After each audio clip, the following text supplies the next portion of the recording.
Assalamualaikum warahmatullahi wabarakatuh. Alhamdulillahilladzi aujaba alaina bi ihsan wa ikramal alami wa harrama alaina bil ghuluwi fid dinil Islam.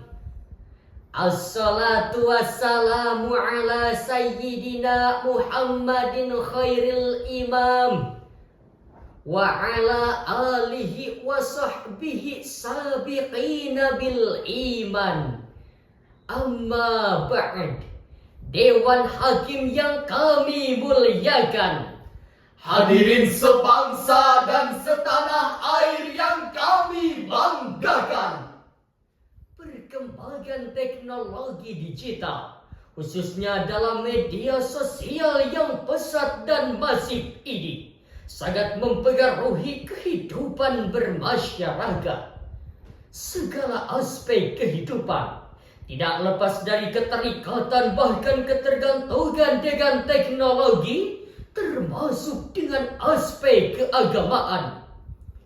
Masyarakat generasi milenial menunjukkan kecenderungan tren yang baru mengenai ketertarikan dalam mempelajari ilmu agama dengan cara mencari rujukan agama secara virtual. Hal ini tidak lepas dari kecenderungan perubahan gaya hidup yang menuntut efisiensi dan kecepatan.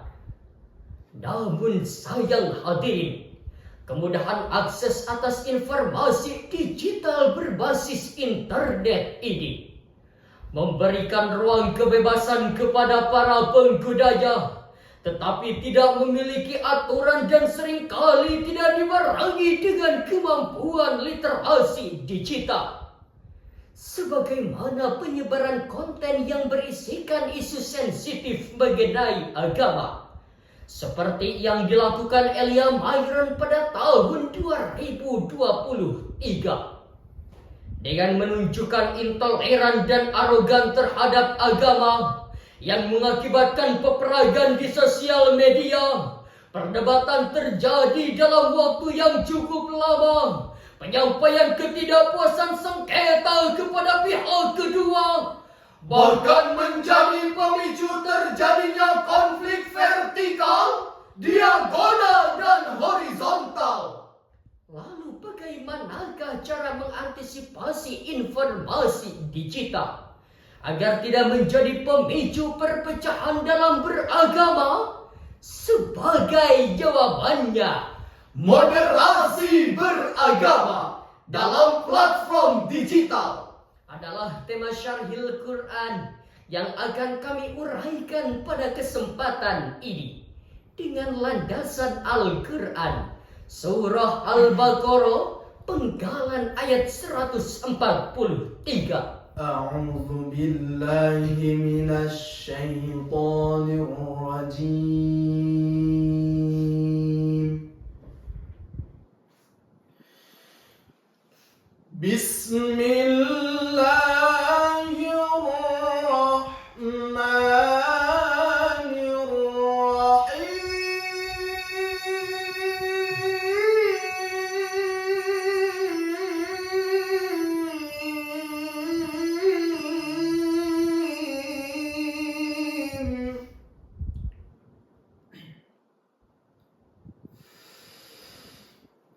وَكَذَلِكَ جَعَلْنَاكُمْ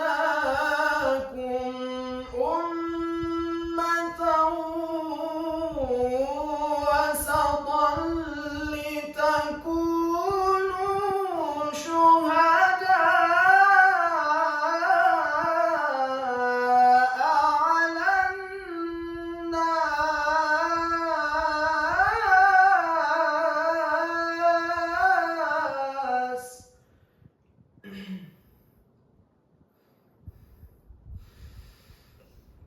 لِتَكُونُوا شُهَدَاءَ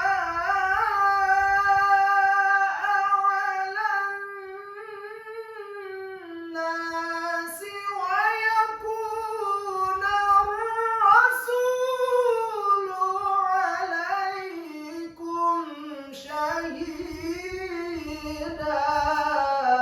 Aku berlindung kepada Allah dari godaan syaitan yang terkutuk. Dengan nama Allah yang Maha Pengasih, Maha Penyayang. Demikian pula, kami telah menjadikan kamu umat Islam, umat pertengahan, agar kamu menjadi saksi atas perbuatan manusia, dan agar Rasul Nabi Muhammad menjadi saksi atas perbuatan kamu. Dewan Hakim yang mulia, hadirin sahabat Syarhil Quran yang berbahagia. Firman Allah pada ayat tersebut merupakan landasan etis teologis bahwa umat Islam harus menjadi umatan wasaton, umat moderat yang posisinya berada di tengah, sehingga mampu dilihat oleh semua pihak dari segenap penjuru. Posisi tegak tidak membuat Islam hanyut oleh materi, namun tidak pula menghantarkannya membumbung tinggi ke alam rohani. Posisi tegak yang memadukan aspek rohani dan jasmani sebagai individu maupun sosial. Sebagai individu, Muslim wajib menguatkan akidah Islamiyah. sebagai makhluk sosial, Harus menguatkan ukhuwah insaniyah, ukhuwah diniyah, bahkan ukhuwah watoniyah dalam bingkai Bhinneka Tunggal Ika. namun sayang hadirin, tinta emas kini telah berubah menjadi tinta kelam. Karena julukan umat Islam sebagai umat moderat di kawasan ASEAN, termasuk di negara kita, kini identik sebagai umat ekstremis, radikalis, bahkan teroris. Padahal hadirin, paham-paham tersebut bukanlah merupakan ajaran Islam yang moderat, melainkan doktrin dari pihak-pihak berkepentingan secara sosial, politik dan ekonomi dengan menggunakan isu agama secara berlebihan. Pemahaman ini dalam istilah beragama disebut dengan ghulu, yakni sikap berlebihan dalam beragama sehingga melampaui batas-batasnya.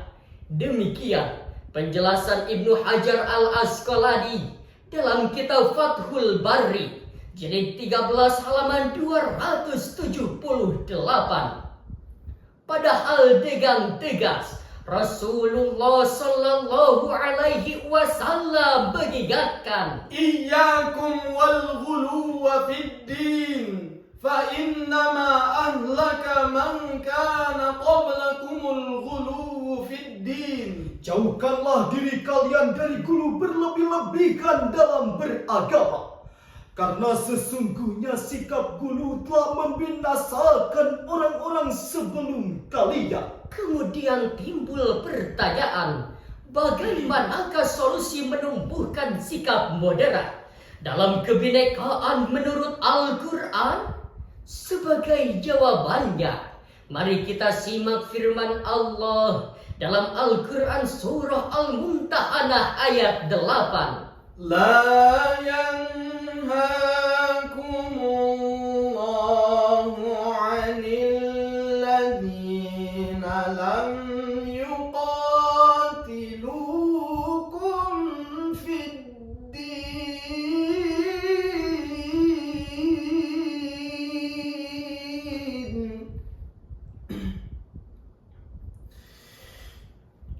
الذين لم يقاتلوكم في الدين ولم يخرجوكم من دياركم أن تبروهم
melarang kamu berbuat baik dan berlaku adil terhadap orang-orang yang tidak memerangimu dalam urusan agama dan tidak mengusir kamu dari kampung halamanmu. Sesungguhnya Allah mencintai orang-orang yang berlaku adil. Maha benar Allah dan Maha Agung. Dewan Hakim yang mulia, hadirin sahabat Syarhil Quran yang berbahagia. Firman Allah pada ayat tersebut merupakan landasan metodis sikap moderat dalam beragama. Secara tekstual, ayat tersebut berkenaan dengan kisah Asma putri Abu Bakar As-Siddiq yang didatangi ibunya Sayyidatina Qatilah yang saat itu masih belum beragama Islam.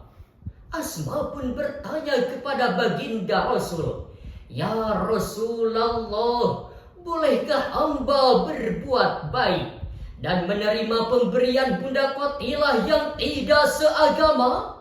Rasulullah menjawab, "Boleh wahai Al-Asma binti Abu Bakar." Sikap Rasulullah ini dibenarkan oleh Allah Subhanahu wa Ta'ala dengan diturunkannya Al-Quran surah Al-Mumtahadah ayat 8. Oleh karena itu, moderasi beragama merupakan pilihan yang tidak bisa kita hindarkan. Menurut Profesor Quraisy Shihab, setidaknya ada 3 syarat agar moderasi beragama dalam kehidupan bangsa bisa tercipta. Pertama, adanya pengetahuan dalam diri kita. Kedua, mampu mengendalikan emosi. Dan yang ketiga, Memiliki kehati-hatian dalam beragama. Jika sikap ini ditumbuh kembangkan, moderasi beragama di tengah kebinekaan bukan hanya mimpi, melainkan akan menjadi kenyataan. hadirin yang berbahagia, dengan berakhirnya syarahan tersebut dapat kita ambil kesimpulan bahwa Indonesia adalah negara yang memiliki kebinekaan yang sangat tinggi. Jika saling menutup diri dan tidak bertoleransi, akan menimbulkan disintegrasi. Namun jika saling berkomunikasi dan bertoleransi sebagai implementasi sikap moderasi dalam beragama, maka segala perbedaan yang ada bisa menjadi modal utama membangun bangsa. Sekian dan demikian. Wassalamualaikum warahmatullahi wabarakatuh.